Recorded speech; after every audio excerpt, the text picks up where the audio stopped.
Good morning, class 5th. Now, today we're going to start the lesson number 11. The name of the lesson is Mohit Learns About Robot in English, B book. Okay?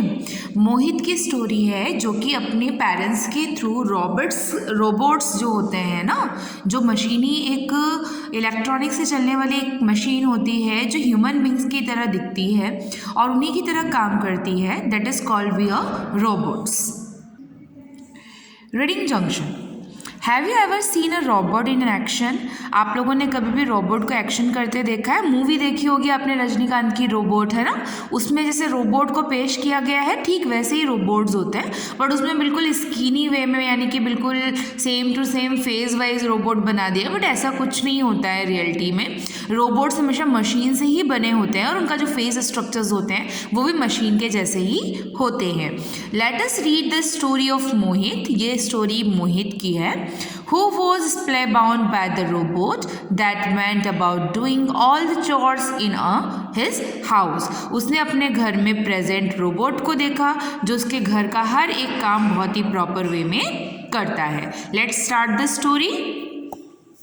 Rohit live in a beautiful high tech house. High tech का मतलब होता है एक ऐसा घर जिसमें electronic से जुड़ी हुई सारी मशीनें और बहुत ही वेल प्लान घर जो होता है सुरक्षा के नज़रिए से भी, उसे हम बोलते हैं high tech house. High tech house which had very possible modern gadget. What is the meaning of gadget? Gadget it means refrigerator, AC, washing machines, camera, computers.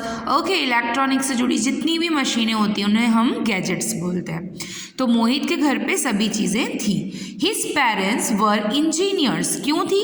क्योंकि उसके जो पेरेंट्स थे, मम्मी और पापा दोनों ही इंजीनियर्स थे और इंजीनियर्स अपने लिए गैजेट्स बना सकते हैं.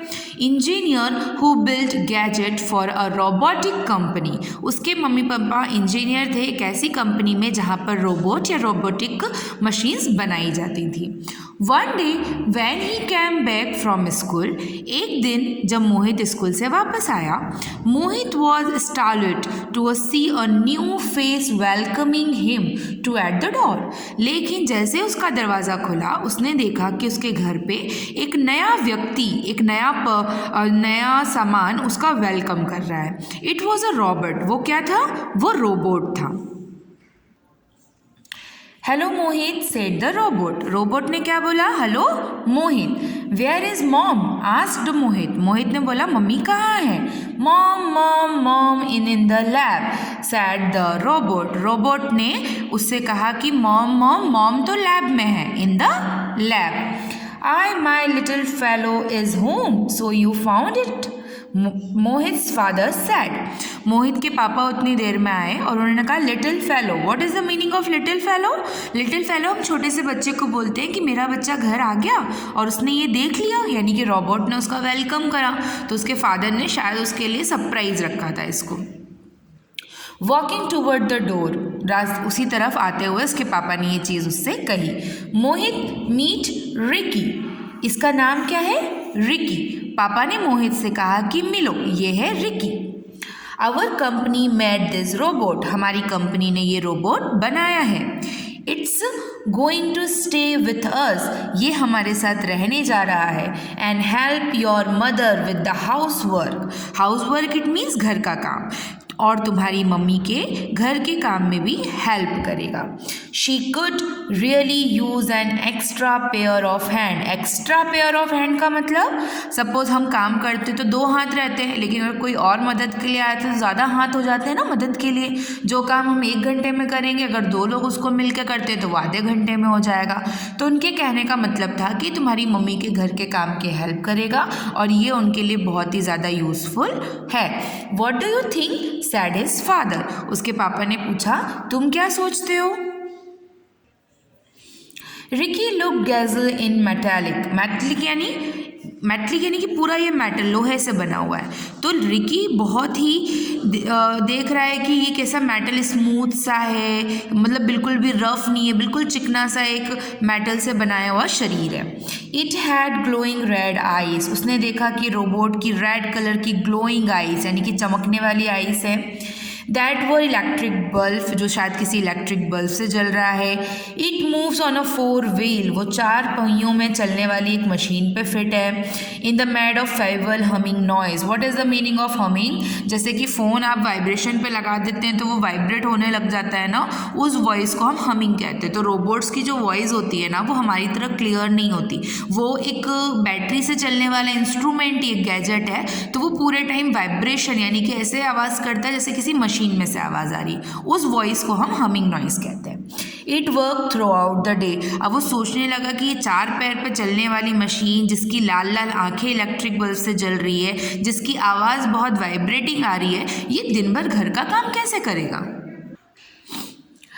At the end of the day, when the switch behind Ricky's right ear was turned off, his eyes would shut in the humming noise and would stop. He would then stand stick like a mannequin all the through of night. What does Ricky eat that gives its all energy? asked Mohit.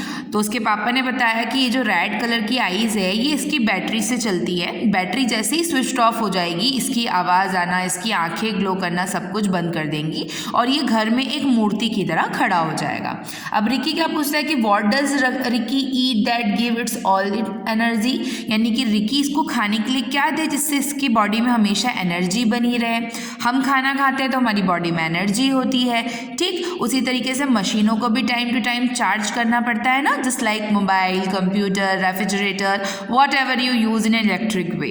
So ऐसे ही मोहित ने पूछा कि इसको हम क्या खिलाएं कि इसकी एनर्जी हमेशा बनी रहे। ओ मोहित, डू यू नो बेटर, उसके पापा कहते हैं कि तुम्हें ये चीज़ पता होनी चाहिए। सैड हिज मदर, उसकी मम्मी कहती है sorry, we change it as we charge all the other appliances. Appliances यानी कि घर के बाकी के जो इलेक्ट्रॉनिक सामान, जैसे कि वॉशिंग मशीन, उसको जब तक आप प्लग से नहीं जोड़ोगे वो काम करना शुरू नहीं होगी। मोबाइल को भी आपको टाइम टू टाइम चार्ज करना पड़ जाता है, टीवी को भी आपको प्लग करके रखना पड़ता है। ऐसे ही उसकी मम्मा ने कहा कि जैसे हमारे बाकी के इलेक्ट्रिक एप्लियंसेस को हमें बैटरी चार्ज करना पड़ता है एनर्जी के लिए, ठीक उसी तरीके से इसे भी चार्ज करना पड़ता है। Like the mobile phone and the camera and the computer, we connect it plug to the socket. Socket यानी कि जहाँ पर वो प्लग को जोड़ा जाता है ना, वाइट कलर का सभी के घर पे शॉकेट होगा, उसे हम शॉकेट बोलते हैं। And switch it on the charge it's battery, उसकी मम्मी ने बताया कि शॉकेट में हम इसे कनेक्ट करके इसकी बैटरी को चार्ज करते हैं। The batteries store electricity and later supply it to the various part of Ricky's body, और वो बैटरी इलेक्ट्रिसिटी को इसकी बॉडी के डिफरेंट पार्ट्स में सप्लाई करेगा। That is how it's work, और इस तरीके से ये काम करता है। We just need to charge it at the regular interval. हमें interval, what is the meaning of interval? The meaning of this interval is कि किसी सपोज डे को हमने 4 हिस्सों में 12 घंटे, अगर हमारा लंच वगैरह होता है, हम बहुत टाइम से पढ़ाई कर रहे हैं ना फॉर एग्जाम्पल, तो हमारी बॉडी को 3 से 4 लेक्चर के बाद एक खाने की नीड होती है, क्योंकि हम अपनी बॉडी को बहुत ही वीक महसूस करने लगते हैं। ठीक उसी तरीके से आप जो भी इलेक्ट्रिक अप्लायंसेस यूज़ करते हैं उन्हें टाइम टू टाइम चार्ज होने की ज़रूरत पड़ती है। ओके स्टूडेंट्स, सो आज इस स्टोरी का पार्ट मैं यहीं तक दे रही हूँ, ये फर्स्ट पार्ट है, नेक्स्ट पार्ट आपको नेक्स्ट लेक्चर में प्रोवाइड किया जाएगा। वीडियो के हेल्प से आपको इस चैप्टर को रीड करना है, दैट इज़ योर होमवर्क, सो पे your attention, study, have a good day.